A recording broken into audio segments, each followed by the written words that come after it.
حضرت غوث پاک رحمتہ علیہ کا سچ بولنے کا واقعہ۔ السلام علیکم ورحمۃ اللہ وبرکاتہ۔ آج ہم ایک ایسی کہانی سننے والے ہیں جو ایمان کو تازہ کر دے گی۔ یہ کہانی ہے حضرت شیخ عبدالقادر جیلانی رحمتہ اللہ علیہ، جنہیں دنیا غوث اعظم رحمتہ اللہ علیہ کے نام سے جانتی ہے۔ یہ واقعہ ان کے بچپن کا ہے، جب وہ صرف 18 سال کے تھے۔ ان کی والدہ نے انہیں علم حاصل کرنے کے لیے بغداد بھیجا۔ جاتے وقت ان کی والدہ نے 40 دینار سونے کے سکے ان کے کپڑوں میں سی دیے اور نصیحت کی، بیٹا ہمیشہ سچ بولنا، کبھی جھوٹ نہ کہنا۔ یہ بات حضرت غوث اعظم کے دل میں بیٹھ گئی۔ جب وہ قافلوں کے ساتھ سفر کر رہے تھے تو راستے میں ڈاکوؤں نے حملہ کر دیا۔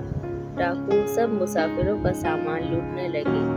جب ایک ڈاکو حضرت غوث پاک رحمتہ اللہ علیہ کے پاس آیا تو اس نے مذاق میں پوچھا، تمہارے پاس کیا ہے؟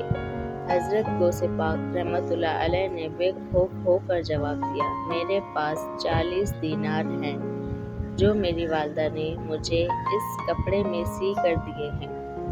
ڈاکو حیران رہ گیا، کیونکہ کوئی بھی ایسا سچ نہیں بولتا جو نقصان پہنچا سکے۔ وہ حضرت غوث پاک کو اپنے سردار کے پاس لے گیا اور پورا واقعہ سنایا۔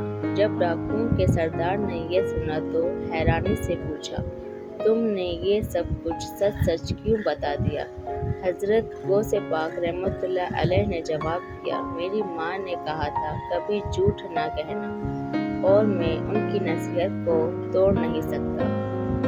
یہ سن کر ڈاکو کے سردار کی آنکھوں میں آنسو آ گئے۔ اس نے کہا، ارے تم تو اپنی ماں کی نصیحت نہیں توڑتے اور میں زندگی بھر اللہ کے احکامات توڑتا رہا۔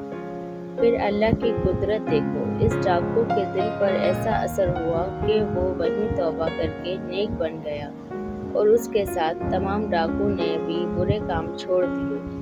یہی وہ برکت تھی جس کی وجہ سے حضرت غوث پاک رحمتہ اللہ علیہ کو ولایت کا عظیم درجہ ملا اور وہ دین اسلام کے بڑے ولی بن گئے۔ یہ کہانی ہمیں سکھاتی ہے ہمیشہ سچ بولنا چاہیے، چاہے حالات جیسے بھی ہوں۔ ماں باپ کی نصیحت پر عمل کرنے میں برکت اور کامیابی ہوتی ہے۔ اگر نیت صاف ہو تو اللہ کی مدد ضرور ہوتی ہے۔